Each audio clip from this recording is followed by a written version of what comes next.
আমার আল্লাহ বলেন, এ দুনিয়াবাসী, তোমরা তোমাদের রবকে ভয় করো। এবার রব কারে কয়? তাফসীরের কিতাবে মুফাসসিরিন কিরাম লিখেন, রব বলা হয় ওই জাত এবং সত্তাকে, যেই জাত এবং সত্তা তামাম সৃষ্টি জগতের অণু থেকে অণু পরমাণু, তামাম সৃষ্টি জগতের ভিতরে যত মাখলুক আছে, যত সৃষ্টি জীব আছে, তামাম জগৎকে যিনি পরিচালনা করেন তার নাম রব। সুবহানাল্লাহ। তার নাম কি বলে? তার নাম রব। যিনি সবাইকে নিজের ক্ষমতা বলে, নিজের গণ্ডির ভিতরে রেখে, নিজের কুদরতি হাতের মুঠোতে রেখে, নিজের হাতে চাবি রেখে যিনি সুন্দরভাবে সুচারুরূপে পরিচালনা করেন। সুবহানাল্লাহ। সুচারুরূপে। এবার তাফসীরের কিতাবের মধ্যে আমার আল্লাহ কোরআনে কারিমে বলেছেন, রব বলা হয় ওই জাত এবং সত্তাকে, যেই জাত এবং সত্তা তামাম সৃষ্টি জগতের প্রতিপালক, তামাম সৃষ্টি জগতের প্রতিপালক। এবার আমার নবীজি হাদিস শরীফে বলেন, উম্মতেরা রে, রব বলা হয় কারে জানুনি? আমার নবী কয়, উম্মত রে, রব বলা হয় ওই জাত এবং সত্তাকে, যেই জাত এবং সত্তা কিছু নাইয়ের ভিতরে কোনো কিছুই নাই, কোনো কিচ্ছু নাই, আসমান নাই, জমিন নাই, আরশ নাই, কুরসি নাই, লোহ নাই, কলম নাই, তামাম সৃষ্টি জগতের ভিতরে কিচ্ছু নাই, কিচ্ছু নাইয়ের ভিতরে সব কিছু যিনি তার জাত এবং সত্তার মধ্য থেকে যিনি হুকুম করে সব কিছু তৈরি করতে পারেন। শুধু তৈরি নয়, আমার নবীজি বলেন তৈরি করার পরে এই সৃষ্টির শেষ সীমানা পর্যন্ত এই সৃষ্টির যা কিছু প্রয়োজন সব কিছুর ব্যবস্থা আমার যেই জাত এবং সত্তা করে থাকেন, ওই জাত এবং সত্তার নাম হল রব। সুবহানাল্লাহ। ওই জাত এবং সত্তার নাম কি? রব। এবার আল্লাহ বলেন, ইয়া আইয়ুহান নাসুত্তাকু, ও মানুষেরা তোমরা ভয় করো।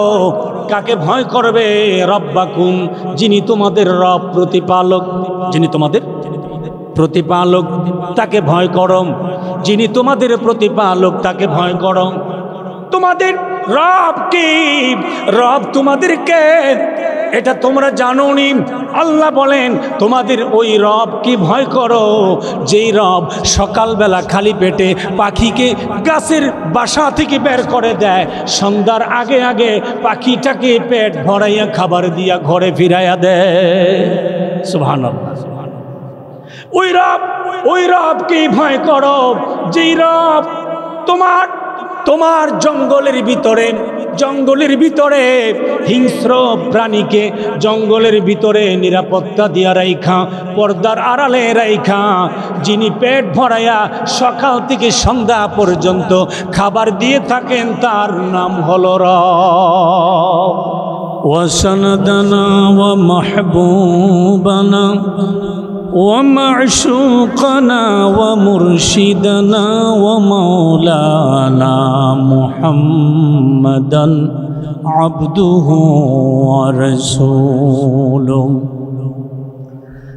الذي أرسله بالحق بشيرا ونذيرا وداعيا إلى الله بإذنه وسراجا منيرا أما بعد فأعوذ بالله من الشيطان الرجيم بسم الله الرحمن الرحيم يا أيها الناس اتقوا ربكم الذي خلقكم من نفس واحدة وخلق منها زوجها وبث منهما رجالا كثيرا ونساء صدق الله مولانا العظيم ইন্নাল্লাহা ওয়া মালাইকাতাহু ইউসাল্লুনা আলান নবী ইয়া আইয়ুহাল্লাযীনা আমানু সাল্লু আলাইহি ওয়া সাল্লিমু তাসলিমা আল্লাহুম্মা সাল্লি আলা মাওলানা মুহাম্মদ ওয়া আলা আলি সাইয়্যিদিনা মাওলানা মুহাম্মদ ওয়া আলা আলি সাইয়্যিদিনা মাওলানা মুহাম্মদ বলগল উলা বিকমালিহি কশফত দুজা বিজমালিহি হসনত জমিউ খিসালিহি সল্লু আলাইহি ওয়া আলিহি সুবহানাল্লাহ আলহামদুলিল্লাহ লা ইলাহা ইল্লাল্লাহ সুবহানাল্লাহ আলহামদুলিল্লাহ লা ইলাহা সুবহানাল্লাহ আলহামদুলিল্লাহ লা ইলাহা ইল্লাল্লাহ সুবহানাল্লাহ আলহামদুলিল্লাহ লা ইলাহা ইল্লাল্লাহ সুবহানাল্লাহ আলহামদুলিল্লাহ লা ইলাহা ইল্লাল্লাহ লা ইলাহা ইল্লাল্লাহ লা ইলাহা ইল্লাল্লাহ সুবহানাল্লাহ আলহামদুলিল্লাহ লা ইলাহা ইল্লাল্লাহ লা ইলাহা ইল্লাল্লাহ মুহাম্মাদুর রাসূলুল্লাহ সাল্লাল্লাহু আলাইহি ওয়াসাল্লাম সুবহানাকা লা ইলমা লানা ইল্লা মা আল্লামতানা ইন্নাকা আনতাল আলিমুল হাকীম রব্বি ইশরাহ লি সাদরি ওয়া ইয়াসসির লি আমরি ওয়াহলুল উকদাতাম মিন লিসানি ইয়াফকাহু কওলি। মুআজ্জাজ মুহতারাম দিনদরদি মুসলমান ভাইরা বাবারা, পর্দার আড়ালের পর্দানিশীন আল্লাহওয়ালি নেককারিনী পরহেজগারিনী খুদা ভীরু আল্লাহ ভীরু মা ও বোনেরা, মহান আল্লাহ জাল্লা শানুহুর দরবারে অগণিত অসংখ্য শুকরিয়া, সুজুদ, গুণগান, প্রশংসা, যিনি সর্বময় ক্ষমতার মালিক, যার দয়ায় আমরা বেঁচে আছি, যার দয়াতে বেঁচে থাকব, যার দয়ায় দুনিয়া ছিল, যার দয়ায় দুনিয়া আছে, যার দয়ায় কিয়ামত পর্যন্ত দুনিয়া থাকবে, সে মহান আল্লাহ পাকের দরবারে শুকরিয়া, যিনি একজন থেকে সারা পৃথিবীর মানুষকে সৃষ্টি করেছেন। সে মহান আল্লাহ পাকের দরবারে শুকরিয়া, প্রশংসা, সুজুদ, যে মহান আল্লাহ জাল্লা শানুহু আম্মা নওয়ালুহু তামাম সৃষ্টি জগতের রব, প্রতিপালক। তামাম সৃষ্টি জগতের প্রতিপালক কে? বলেন কে? আল্লাহ। আমরা অনেকে মুখে বলি, অন্তরে থাকে না। আবার অনেকের মুখেও আছে, অন্তরেও আছে। আবার অনেকে মুখেও বলে না, অন্তরেও নাই। এমন নানান মানুষ, নানান বিশ্বাসের মানুষ পৃথিবীতে আছে না নাই? আছে। কিন্তু প্রকৃত মানুষ, প্রকৃত মুমিন, ইমানদার কোন ব্যক্তি? যে ব্যক্তি আল্লাহ আমার রব, আমার প্রতিপালক, আমার লালন পালন করেন কে? আল্লাহ। আমার সকল কিছুর ব্যবস্থা করেন কে? আল্লাহ। এই কথাটা মুখে এবং অন্তরে, এই দুই জায়গায় সমন্বয় করে বিশ্বাস স্থাপন করে মুমিন যারা, ইমানদার যারা, তারাই হলেন আল্লাহর প্রকৃত বান্দা। সুবহানাল্লাহ। আল্লাহর প্রকৃত কি? বান্দা। আমরা দেখি, আমরা মানুষ, মানবিক যে গুণ, মানবিক গুণকে পথভ্রষ্ট করা, পথহারা করা, দিক ভ্রম করা, উল্টা দিকে পরিচালনা করা শয়তানের জন্য সহজ। কার জন্য সহজ বলেন? শয়তানের জন্য সহজ। কেন? মানুষকে আল্লাহ একটা ব্রেইন দিছে, একটা মেধা দিছে। এই মেধা কাজে লাগাইয়া নানান গবেষণা কইরা নানান বুদ্ধি বাইর করতে পারে। পারে কি পারে না? বাহির করতে পারে। তো এই জন্য শয়তান এই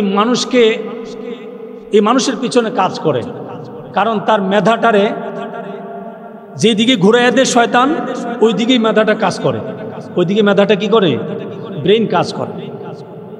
শার্প ব্রেইন, পরিষ্কার পরিচ্ছন্ন ব্রেইন, মজবুত ব্রেইন। এখন শয়তান কিছু সংখ্যক মানুষের ব্রেইনের ভিতরে ঢোকায় দিছে, বাবার টাকা পয়সা খরচ করে লেখাপড়া করলি তুই, কষ্ট করলি তুই, রেজাল্ট ভালো করলি তুই, চাকরি নিলি তুই, চাকরি করস তুই, বেতন পাস তুই, আল্লাহ পালে কেমনে? ঠিক কিনা? কথা বলে না? আল্লাহ পালে কেমনে? জমিনে কাজ করস তুই, জমিনে হাল চাষ করস, জমিনে ধান লাগাস, তোর সবজি লাগাস, জমিনে গাছ লাগাস তুই, গাছ থেকে ফল হয়, ফুল হয়, সবজি হয়, ফসল হয়। এগুলি টাকা খরচ কইরা, পরিশ্রম কইরা, মেহনত কইরা, বাড়িতে আইনা নানানভাবে প্রক্রিয়াজাত কইরা এরপরে চাউল কইরা তুই খাস। আল্লাহ দিয়ে কেমনে? আল্লাহ দেয় কেমনে? এখন আমরা মানুষের যে বিষয়টা, এটা আমরা একটা কথায় এটার জবাব নেব। একটা কথা। কয়টা কথা? একটা কথা। কথাটা হলো যে আপনার লেখাপড়ার শ্রম, আপনার টাকা পয়সা খরচ, আপনার অফিসিয়াল শ্রম, আপনার জমিনের শ্রম, আপনার যত পদ্ধতি আছে সব কিছু করছেন আপনি কি দিয়া? আপনার দেহ দিয়া। ঠিক কিনা বলেন? আপনার দেহ দিয়ে। আপনার দেহের ভিতরে লেখাপড়া করার জন্য, কাজ করার জন্য, মেহনত করার জন্য, পরিশ্রম করার জন্য যা কিছু দরকার সব কিছু আছে কি নাই? বলেন আছে না নাই? যেগুলি আছে এগুলি কে বানাইছেন? কে দিছেন? আল্লাহ দিছেন। আল্লাহ বানাইছেন, আল্লাহ দিয়ে দিছেন, ফিট করে দিছেন আল্লাহ। এরপরে আপনি লেখাপড়া করার জন্য আপনার চোখে দেখা প্রয়োজন, আপনার চোখের পাওয়ার ঠিক রাখলেন কে? আল্লাহ। আপনার হাত সুস্থ থাকা প্রয়োজন, হাত সুস্থ রাখছেন আল্লাহ। পা সুস্থ থাকা প্রয়োজন, পা সুস্থ রাখছেন আল্লাহ। ব্রেন সুস্থ রাখা প্রয়োজন, সুস্থ রাখছেন কে? আল্লাহ। আপনার জবান সুস্থ রাখা দরকার, প্রয়োজন। লেখাপড়া করতে হলে, আপনাকে কাজ করতে হলে, মেহনত করতে হলে, পরিশ্রম করতে হলে, কিছু করতে হলে আপনার জবান পরিষ্কার থাকতে হবে, আপনার জবান ঠিক থাকতে হবে। আপনার জবানটারে ক্লিয়ার পরিষ্কার রাখলেন কে? আল্লাহ। সব কিছু যেটাই প্রশ্ন করা হবে এটাতেই উত্তর আসবে কি? আল্লাহ। অবদান কার? আল্লাহ। নিয়ামত আল্লাহর, দান আল্লাহর। সর্বশেষ যেই জবাবটা এটা হলো যে আপনি আমি যা কিছু করতেছি সব করতে পারতেছি একমাত্র আল্লাহ দয়া করে আপনাকে আমাকে সুস্থ এবং হায়াত দিয়ে বাঁচায় রাখছেন এই জন্য। ঠিক কিনা বলেন? আচ্ছা বলেন, গতকাল রাত 12টার পরে সৈনুদ্দিন সরকার বাড়ির জনাব আবুল হোসেন আবুল আইস সরকার সাহেব দুনিয়া থেকে চলে গেছেন। গতকাল এশারের নামাজের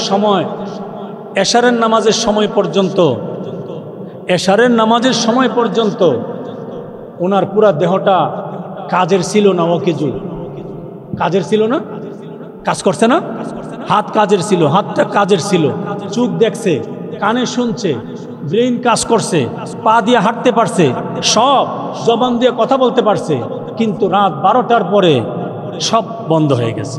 সব কি হয়ে গেছে? স্টপ হয়ে গেছে। সব চিরদিনের জন্য স্টপ হয়ে গেছে, বন্ধ হয়ে গেছে। তাহলে বুঝতে হবে গতকাল এশারের নামাজ 12টার আগ পর্যন্ত, অসুস্থ হওয়ার আগ পর্যন্ত, শ্বাসটা বের হয়ে যাওয়ার আগ পর্যন্ত এই দেহটা কাজে লাগায় রাখছিলেন কে? আল্লাহ। এবার দেহটাকে অকিজু করে দিছেন কে? আল্লাহ। তাহলে আপনার আমার যা কিছু আমরা বলতেছি, আমি এটা করছি, আমি ওটা করছি, এটা আমার, ওটা আমার, হ্যান তেন যা কিছু করতেছি সব কিছুই ভুয়া। সব কিছু কি বলেন? সব ভুয়া। একটাই কথা যে আমার বলতে কিচ্ছু নাই, আমি বলতে কিচ্ছু করার ক্ষমতা নাই, সব কিছু যার, তিনি হলেন আল্লাহ। তিনি কে? তিনি হলেন আল্লাহ। সব কিছু যিনি দিয়েছেন, দান দিয়েছেন, অনুদান দিয়েছেন, নিয়ামত দিয়েছেন, সব কিছুর মালিক কে? আল্লাহ। অতএব আমার কোনো ক্ষমতা নাই আমাকে এক সেকেন্ড একটা সরিষার দানা পরিমাণ খাবার রিজিক সংগ্রহ করে, নিজের ক্ষমতা বলে সংগ্রহ করে একটা সরিষার দানা পরিমাণ রিজিক মুখে দেওয়ার ক্ষমতা আমার, বলেন আছে? নাই। কোনো পৃথিবীর কোনো মানুষ কি পারবে একটা পিপিলিকাকে তার মুখে যতটুকু খাবার ধরে ততটুকু খাবার রিজিক দিতে ক্ষমতা আছে কারু? বলেন আছে কারু? নাই, পৃথিবীর কারো নাই। এখন আসেন, আমরা হাত আছে, পা আছে, চোখ আছে, নাক আছে, কান আছে, ব্রেন আছে, জবান আছে, সুস্থ আছি, এজন্য আমরা অনেক কিছু করতে পারি। কিন্তু মানুষ ছাড়া আল্লাহর সৃষ্টি জগতে যত সৃষ্টি আছে, মাখলুকাত আছে, সমস্ত মাখলুকাত কারোর জন্য তো কোনো মন্ত্রণালয়ে কোনো কোটা আছে? বলেন কোটা আছে?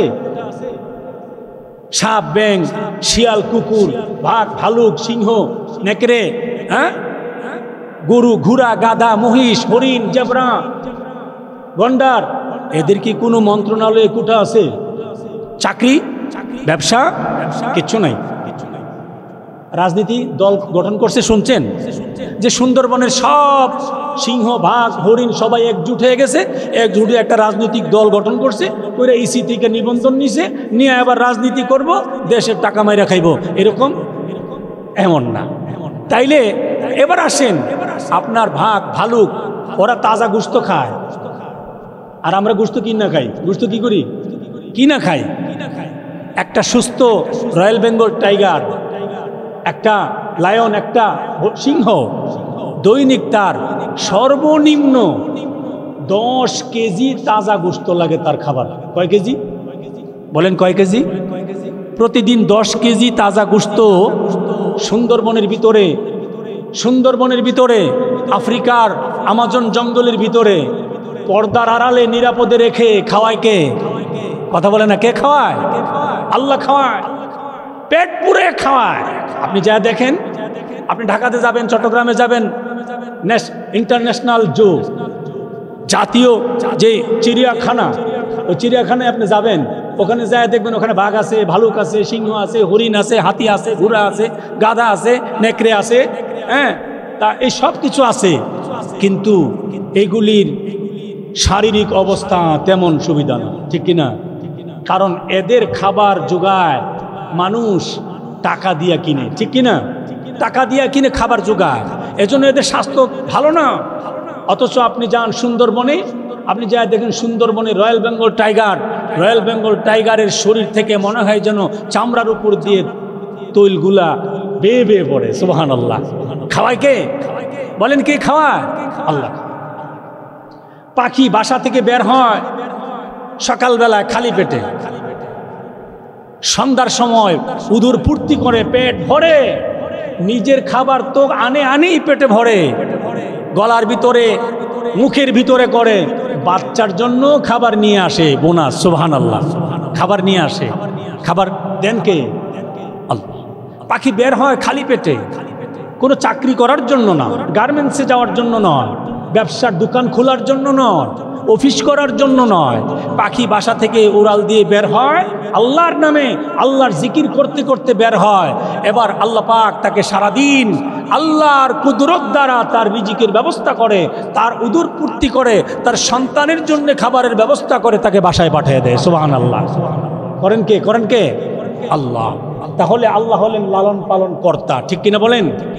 আপনার আমার সন্তানের পরিবার পরিজন, আত্মীয় স্বজন, সারা দুনিয়ার সমস্ত মানুষ সহ জিন ইনসান, তারপরে অন্যান্য মাখলুকাত, জীব জন্তু, পশু পাখি, সবার খাবারের ব্যবস্থা কে করেন?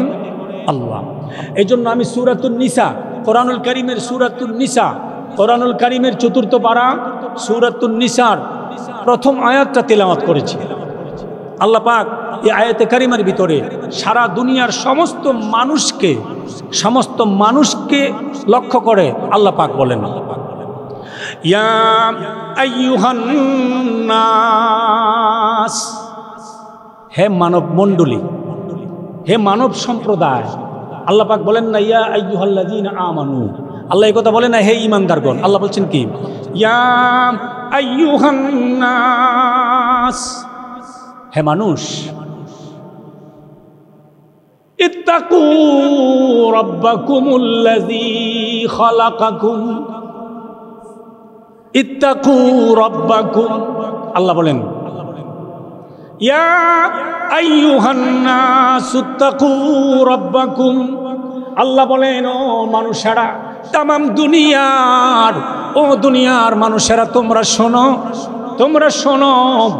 তামাম দুনিয়ার মানুষগুলিকে আমার আল্লাহ বলেন, যেই দিন আদম নবী থেকে হাওয়া থেকে আমি আল্লাহ মানুষ সৃষ্টি শুরু করে দিয়েছি, ওই দিন থেকে নিয়ে কিয়ামত পর্যন্ত তামাম দুনিয়া ধ্বংস হয়ে যাওয়ার আগ পর্যন্ত যত মানুষ আসবে সমস্ত মানুষকে আমার আল্লাহ ডাক দিয়েছে। সুবহানাল্লাহ। সমস্ত মানুষ। ইয়া আইয়ুহান নাস, হে মানব মণ্ডলী। কারে ডাকছে আল্লাহ? বলেন কারে ডাকছে? মানুষদেরকে। বলেন কারে? মানুষদেরকে। আমার আল্লাহ এই কথা বলে নাই দুনিয়াবাসী রে আমি মুসলমানদেরকে ডাকছি, হিন্দুরে ডাকি নাই। এই কথা বলে নাই আমার আল্লাহ। আমি মুসলমান ডাকছি, হিন্দু ডাকি নাই, খ্রিস্টান ডাকি নাই, ইহুদি নাসারা আমি আল্লাহ ডাকি নাই। আল্লাহ বলছেন ইয়া আইয়ুহান নাস ইত্তাকু রাব্বাকুম, ও দুনিয়ার মানুষেরা তোমরা ভয় করো তোমাদের রবকে। সুবহানাল্লাহ। কারে ভয় করো? বলেন কাকে ভয় করব? রবকে ভয় করব। আমার আল্লাহ বলেন এ দুনিয়াবাসী তোমরা তোমাদের রবকে ভয় করো। এবার রব কারে কয়? তাফসীরের কিতাবে মুফাসসিরিন কিরাম লিখেন রব বলা হয় ওই জাত এবং সত্তাকে, যেই জাত এবং সত্তা তামাম সৃষ্টি জগতের অণু থেকে অণু পরমাণু, তামাম সৃষ্টি জগতের ভিতরে যত মাখলুক আছে, যত সৃষ্টি জীব আছে, তামাম জগৎকে যিনি পরিচালনা করেন তার নাম রব। সুবহানাল্লাহ। তার নাম কি বলে? তার নাম রব। যিনি সবাইকে নিজের ক্ষমতা বলে, নিজের গণ্ডির ভিতরে রেখে, নিজের কুদরতি হাতের মুঠোতে রেখে, নিজের হাতে চাবি রেখে যিনি সুন্দরভাবে সুচারুরূপে পরিচালনা করেন। সুবহানাল্লাহ। সুচারুরূপে। এবার তাফসীরের কিতাবের মধ্যে আমার আল্লাহ কোরআনে কারিমে বলেছেন রব বলা হয় ওই জাত এবং সত্তাকে, যেই জাত এবং সত্তা তামাম সৃষ্টি জগতের প্রতিপালক, তামাম সৃষ্টি জগতের প্রতিপালক। এবার আমার নবীজি হাদিস শরীফে বলেন উম্মতেরা রে, রব বলা হয় কারে জানুনি? আমার নবীকে উম্মত রে রব বলা হয় ওই জাত এবং সত্তাকে, যেই জাত এবং সত্তা কিছু নাইয়ের ভিতরে কোনো কিছুই নাই, কোনো কিছু নাই। আসমান নাই, জমিন নাই, আরশ নাই, কুরসি নাই, লোহ নাই, কলম নাই, তামাম সৃষ্টি জগতের ভিতরে কিচ্ছু নাই। কিচ্ছু নাইয়ের ভিতরে সব কিছু যিনি তার জাত এবং সত্তার মধ্য থেকে যিনি হুকুম করে সব কিছু তৈরি করতে পারেন। শুধু তৈরি নয়, আমার নবীজি বলেন তৈরি করার পরে এই সৃষ্টির শেষ সীমানা পর্যন্ত এই সৃষ্টির যা কিছু প্রয়োজন সব কিছুর ব্যবস্থা আমার যেই জাত এবং সত্তা করে থাকেন ওই জাত এবং সত্তার নাম হলো রব। সুবহানাল্লাহ। ওই জাত এবং সত্তার নাম কি? রব। এবার আল্লাহ বলেন ইয়া আইয়ুহান নাসুত্তাকু, ও মানুষেরা তোমরা ভয় করো।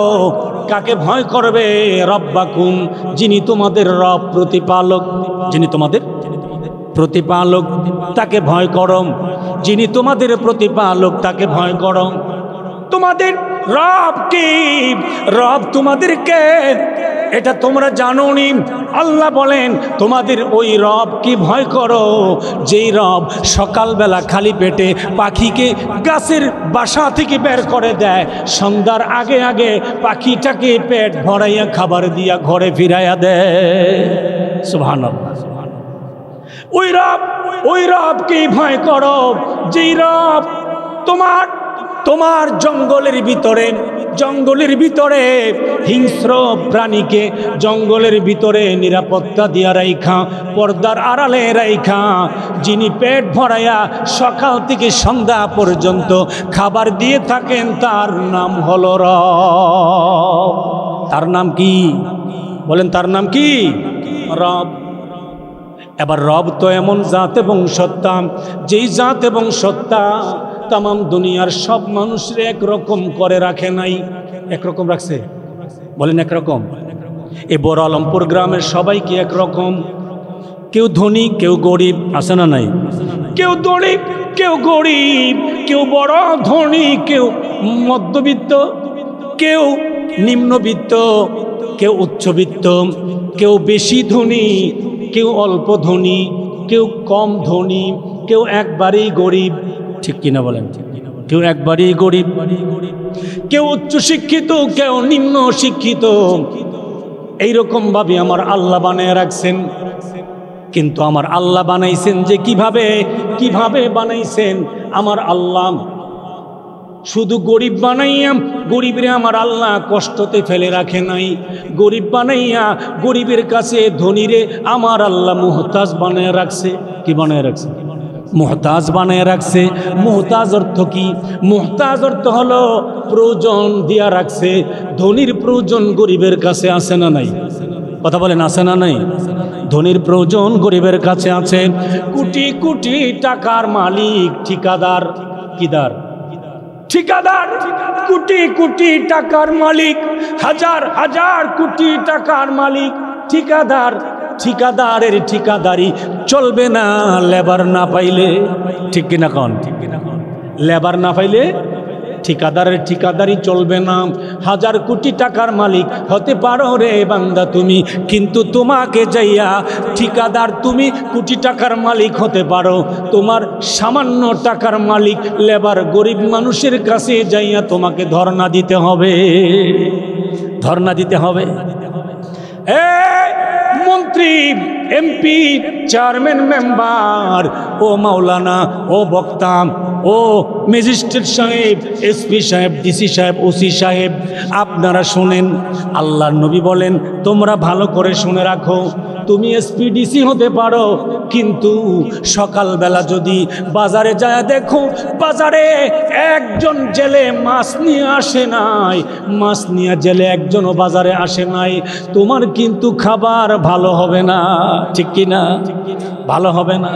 বাজারে যাইয়া যদি দেখবে দোকানে একটা মুরগির দোকানদারও দোকান খুলে নাই, সব মুরগির দোকানদার দোকান বন্ধ করে রাখছে, তোমার খাবার ভালো হবে না। শুটকির দোকানদার দোকান বন্ধ করে রাখছে, তোমার খাবার ভালো হবে না। কাঁচা বাজার বন্ধ, তোমার খাবার ভালো হবে না। এবার আমার নবীজি বলেন, ও পয়সাওয়ালারা, কোটিপতিরা, ধনীরা, তোমরা যদি বাজারে যাইয়া জেলের কাছে ধর্ণা না দিবা, তোমার ঘরের কড়াইয়ের মধ্যে মাছ পড়বে না। তুমি যদি যাইয়া কাঁচা মালের ব্যবসায়ীর কাছে যাইয়া ধর্ণা না দিবা, তোমার ডেকসিতে সবজি পড়বে না। তুমি যদি মুরগির দোকানদারের কাছে যাইয়া ধর্ণা না দিবা, তোমার ডেকসিতে, তোমার কড়াইয়ে মুরগির মাংস পড়বে না।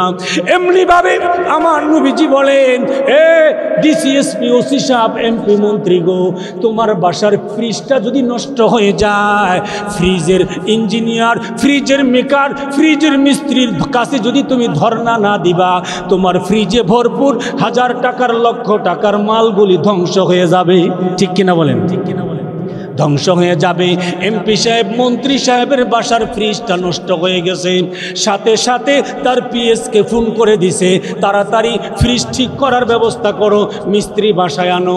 যতক্ষণ পর্যন্ত মিস্ত্রি বাসায় আনতে না পারবে, ততক্ষণ পর্যন্ত ফ্রিজ ঠিক হবে না। ঠিক কিনা বলেন? ফ্রিজ যদি ঠিক না হয়, কমপক্ষে নতুন ফ্রিজ আনতে হবে। নতুন ফ্রিজ আনতে হলেও ফ্রিজের দোকানদারের কাছে যাইয়া ধর্ণা দেওয়া লাগবে। লাগবে কি লাগবে না? ধর্ণা দেওয়া লাগবে। আপনি 10 কানি জমিনের মালিক, 20 কানি জমিনের মালিক, আপনি এলাকার জমিদার, কিন্তু আপনি যদি দিন মজুরের কাছে যাইয়া ধর্ণা না দেন, আপনার 20 কানি জমিন ওকেজ উপরে থাকবে। ঠিক কিনা বলেন? আপনার 20 কানি জমিন ওকেজ উপরে থাকবে। এই জন্য আমার নবীজি বলেন, দুনিয়াবাসী রে, আমার আল্লাহ কারো থেকে কাউকে আলাদা করে বানান নাই। গরিব বানাইয়া গরিবের কাছে ধনীকে আমার আল্লাহ বন্দি কইরা রাখছে। কি কইরা রাখছে? গরিবের কাছে ধনীরে আমার আল্লাহ বন্দি কইরা রাখছে, গরিবরে আবার ধনীর কাছে বন্দি কইরা রাখছে। গরিব যদি কাজ না পায়, সংসার চলবে না। ঠিক কিনা বলেন? সংসার চলবে না। এবার আসেন, সংসার চলবে না যে আমরা বলতেছি, এটা হলো আমাদের দুনিয়ার মুখের কথা, কিন্তু সত্যিকার অর্থে তো চালাইবার মালিক একমাত্র কে? একমাত্র আমার আল্লাহ। আমার আল্লাহ কোরআনে কারিমে বলেন, ওয়ামা মিন দাব্বাতিন ফিল আরদি ইল্লা আলাল্লাহি রিজকুহা। আল্লাহ বলে, দুনিয়াবাসী রে, আমি আল্লাহর কাছে এমন কোনো সৃষ্টি নাই রে, এমন কোনো প্রাণী নাই, এমন কোনো চতুষ্পদ জন্তু নাই, এমন কোনো সৃষ্টি নাই, মাখলুক নাই, যেই মাখলুকের রিজিকের দায়িত্ব আমি আল্লাহর হাতে নাই। সবার রিজিকের দায়িত্ব কার হাতে? জোরে বলেন, কার হাতে? আল্লাহর হাতে। আমার আল্লাহ পাকের হাতে রিজিকের দায়িত্ব। এবার আমার আল্লাহ বলেন, তোমরা কুলু ওয়াশরাবু ওয়ালা তুসরিফু। আল্লাহ পাক বলেন, খাও, পান করো, অপচয় করিও না।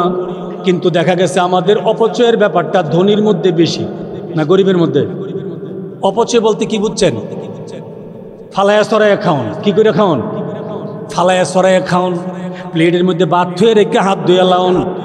মুরগির রোস্ট অর্ধেকটা খাই, আর অর্ধেকটা জোড়ার প্লেটে থুয়া দেওয়ান। ঠিক কিনা কন? জোড়ার প্লেটে থুয়া দেওয়ান। একটা কথা মনে পড়ছে, বুঝলাম, একজন সুন্নতি লোক, অর্থাৎ যিনি সুন্নতের উপর আমল করেন, সুন্নতের উপর আমল করেন, লোকটা হোটেলে গেছে খাবার খাইতে। কোন জায়গায়? কথা কয় না, কোন জায়গায়? হোটেলে খানা খাইতে গেছে। খানা খাইতে যে টেবিলে বইছে সুন্নতের আমলওয়ালা সুন্নি লোকটা, আমার আল্লাহর প্রেমিক, নবীর প্রেমিক লোকটা যেই টেবিলে বসছে, ওই টেবিলে একজন জেনারেল আল্ট্রা মডার্ন লোক বসছে। আল্ট্রা মডার্ন,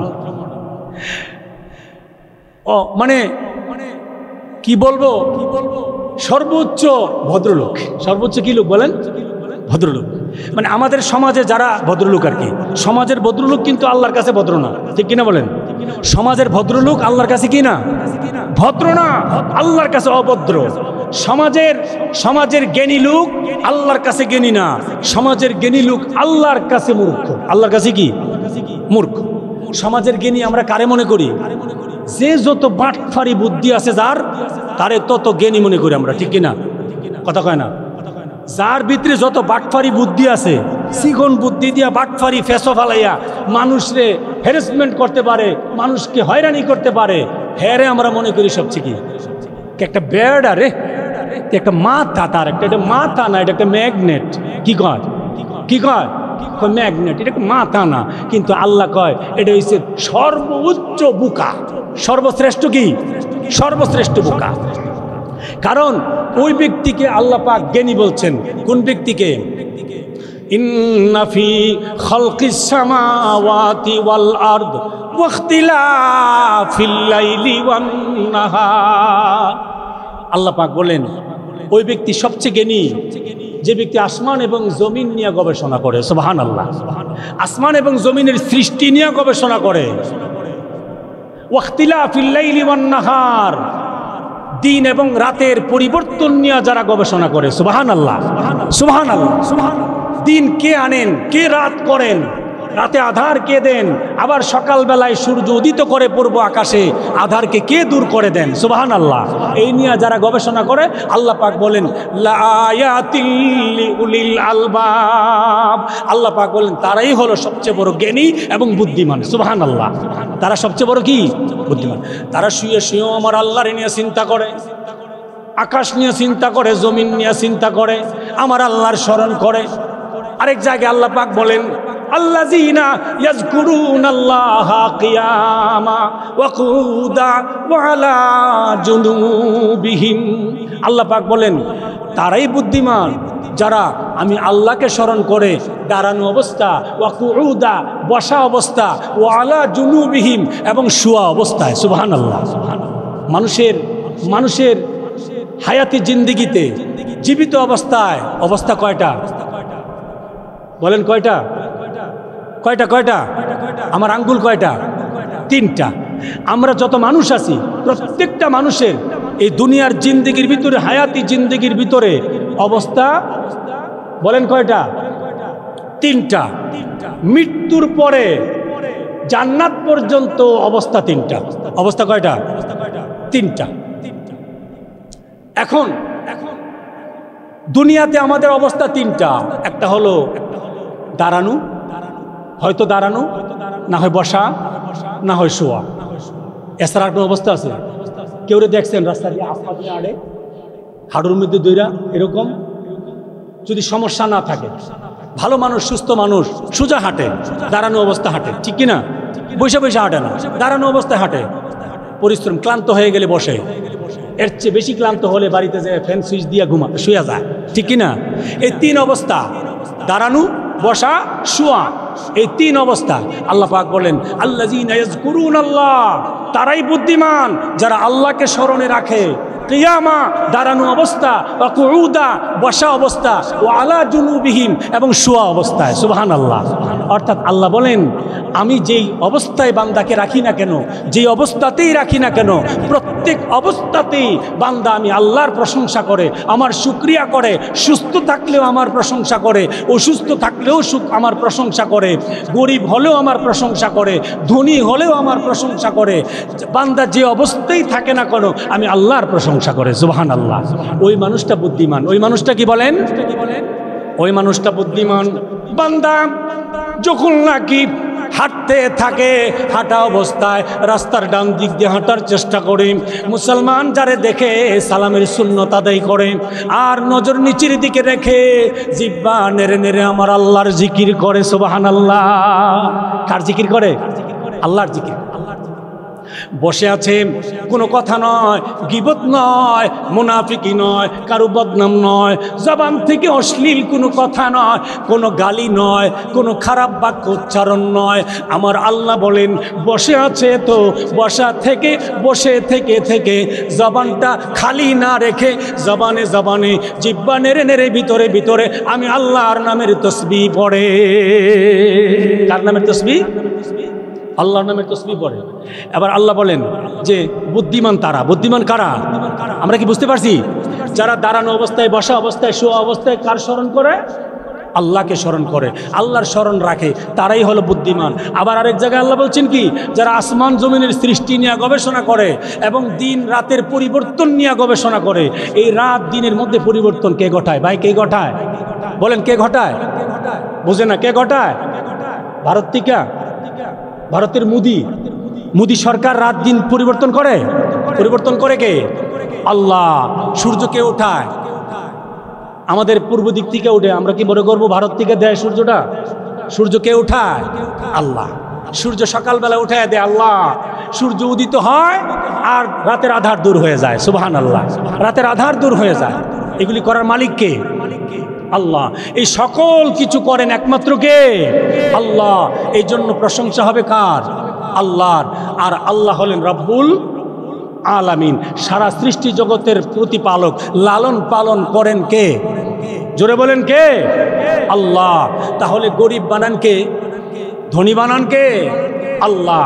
কিন্তু আল্লাহ বলেন কি, যে বসা দাঁড়ানো শোয়া যে কোনো অবস্থায়, তুমি ধনী হও গরিব হও, শিক্ষিত হও মূর্খ হও, যাই হও না কেন, নারী হও আর পুরুষ হও, তোমাকে আল্লাহর প্রশংসা করতে হবে, আল্লাহর শুকরিয়া করতে হবে, আল্লাহর স্মরণ করতে হবে, আল্লাহর জিকির করতে হবে। ঠিক কিনা বলেন?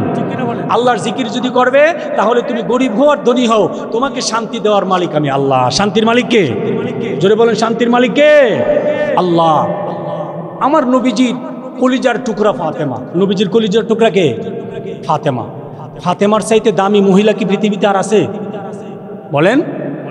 মা খাদিজার পরে, আয়েশা সিদ্দিকার পরে ফাতেমার চাইতে দামি আর কেউ নাই।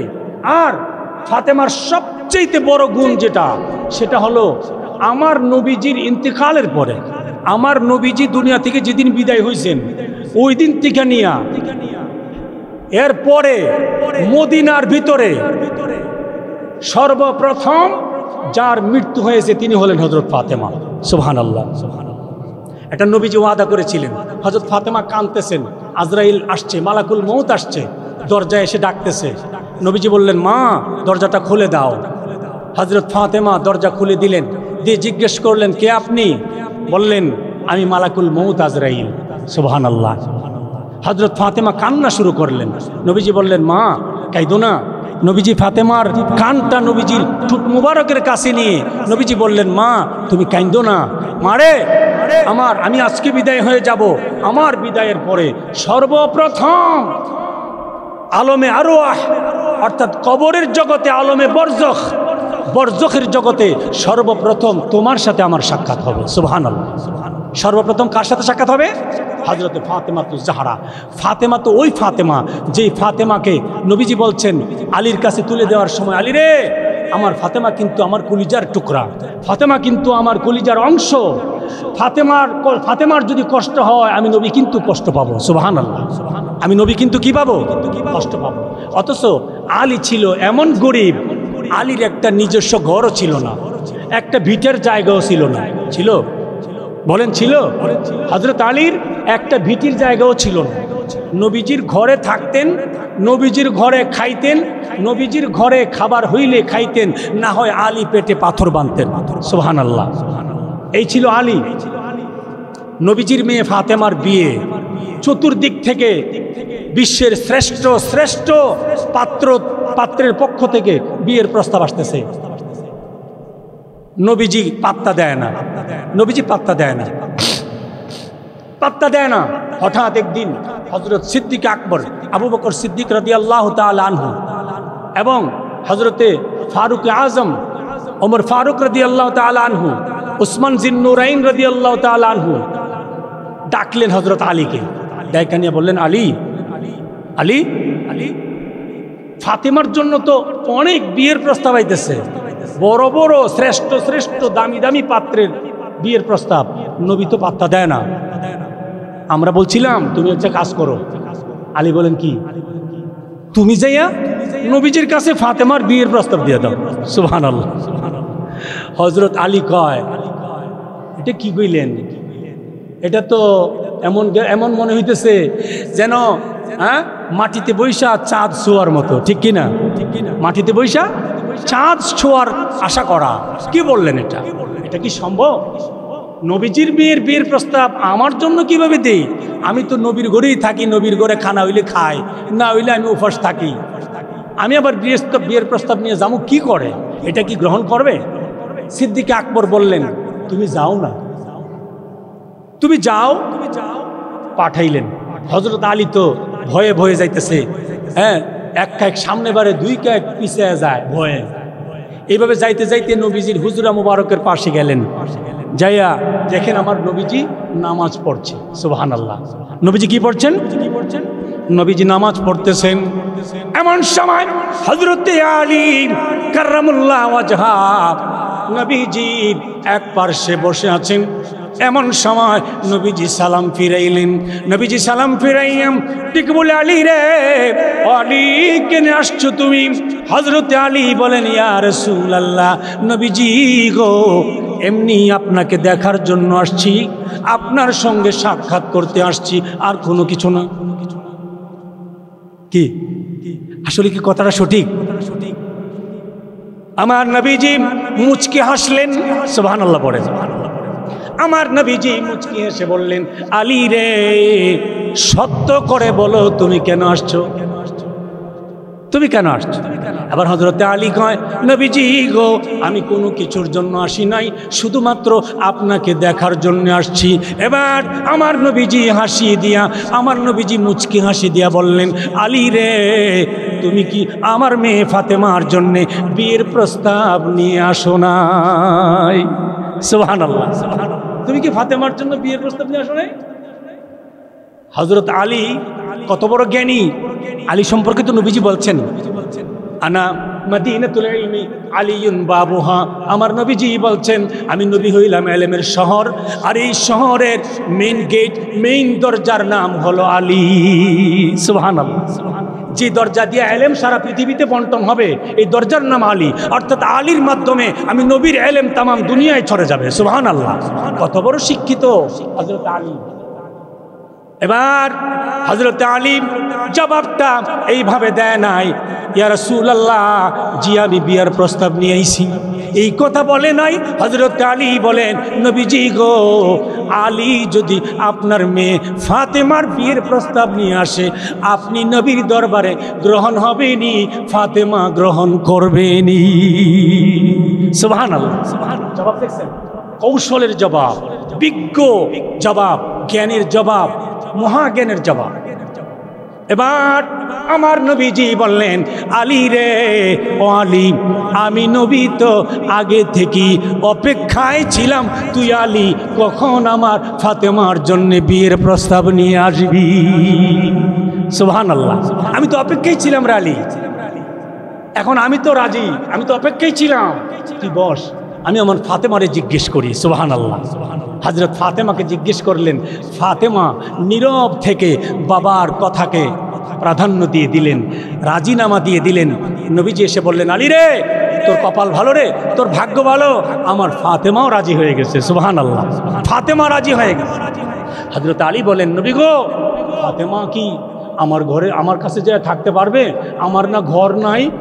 সুবহানাল্লাহ। আমার না ঘর নাই নবীজি, আমি না কিছু খানা দিয়ে, কোনো খানা দিতে পারবো না, আমি না পরনের পোশাক দিতে পারবো না। ফাতেমা কি পারবে কষ্ট করতে? নবীজি বললেন, পারবে রে আলী, ফাতেমাকে পৃথিবীতে আল্লাহ পাঠিয়েছেন কষ্ট করার জন্যেই। সুবহানাল্লাহ। ফাতেমাকে, সেই ফাতেমাকে হযরত আলীর হাতে তুলে দিলেন, বিয়ে দিয়ে দিলেন নবীজি। হযরত আলী থাকার জায়গা নাই। আমরা তো মেয়ে বিয়ে দেওয়ার জন্য সবচেয়ে বেশি টাকা কামাই করে যেই ফুলা, ওই ফুলারে চাই, ঠিক কিনা কন? যেই ছেলেটা বেশি টাকা কামাই করে ওইটাই পছন্দ হয়। টাকা কম হইলে ছেলে কোথায় থাকে? ইতালি। কোথায় থাকে? কানাডা। কোথায় থাকে? জাপান। কোথায় থাকে? ইউএসএ। কোথায় থাকে? মালদ্বীপে। কোন বেতন কম। কেন কি কম? বেতন কম। ইতালি, ওকে বলো আসতে, ঠিক আছে, টাকা কামাই করে। এবার টাকা যদি শুকরের মাংস বিক্রি করে আনে, আনো, অসুবিধা নাই। চুরি করে আনে, আনো, অসুবিধা নাই। বিদেশে আরেকজনের দোকান লুটে পুটে খেয়ে আনে, আনো, অসুবিধা নাই। টাকার মালিক হইলেই হবে, বিয়ে দিয়ে দেব। ঠিক কিনা বলেন? এজন্য বিয়ে দেওয়ার জন্য, মেয়ে বিয়ে দেওয়ার জন্য পাত্র টাকা দেখে নয়। নবীজি বলছেন সর্বপ্রথম যেটা দেখবেন আপনি, সেটা দেখবেন ছেলের মধ্যে দ্বীন আছে কিনা, ইসলাম আছে কিনা, ছেলেটা নামাজি কিনা, তার ভিতরে আল্লাহর ভয় আছে কিনা। যদি তার ভিতরে খোদাভীতি থাকে, আল্লাহর ভয় থাকে, সে হারাম ইনকাম করবে না, হারাম কামাই করবে না, সে হালাল কামাই করবে। আর হালাল 1 টাকার মধ্যে হাজার টাকার লক্ষ টাকার বরকত দেওয়ার মালিক কে? জোরে বলেন কে? আল্লাহ। হালাল টাকার ভিতরে বরকত দেন আল্লাহ। হযরতে ফাতেমাকে আলীর হাতে তুলে দিলেন।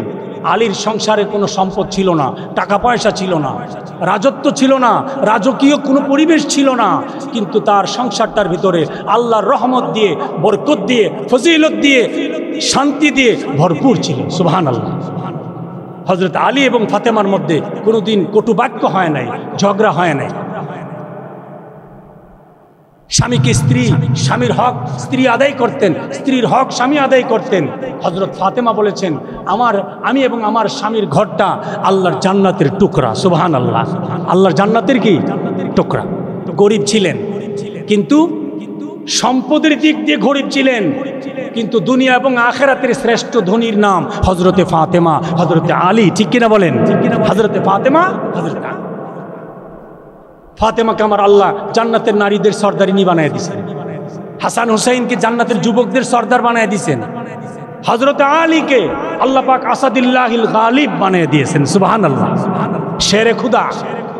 এজন্য আমরা সকল কিছুর মালিক যিনি, লালন পালন করেন যিনি, ভয় করব তাকে। ভয় করব কাকে?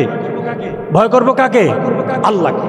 সে আল্লাহকে আমরা ভয় করব, যে আল্লাহ আমাদের লালন পালন করেন, আমাদের রিজিকের দায়িত্ব যার হাতে, আমাদের শান্তি অশান্তির দায়িত্ব যার হাতে, যিনি একজন থেকে সারা পৃথিবীর মানুষকে সৃষ্টি করেছেন, সেই আল্লাহকে আমরা ভয় করব। আল্লাহ রাব্বুল আলামিন আমাদের সকলকে ওই আল্লাহকে ভয় করে প্রাচুর্যের দিকে নজর না দেওয়ার, ধন সম্পদের দিকে নজর না দিয়ে পরকালের দিকে নজর রাখার তৌফিক আল্লাহ আমাদেরকে দান করুন। সকলে পড়ি আমিন। ওয়া আখির দাওয়ানা আনিল হামদুলিল্লাহি রাব্বিল আলামিন। আসসালামু আলাইকুম ওয়া রাহমাতুল্লাহি ওয়া বারাকাতুহু।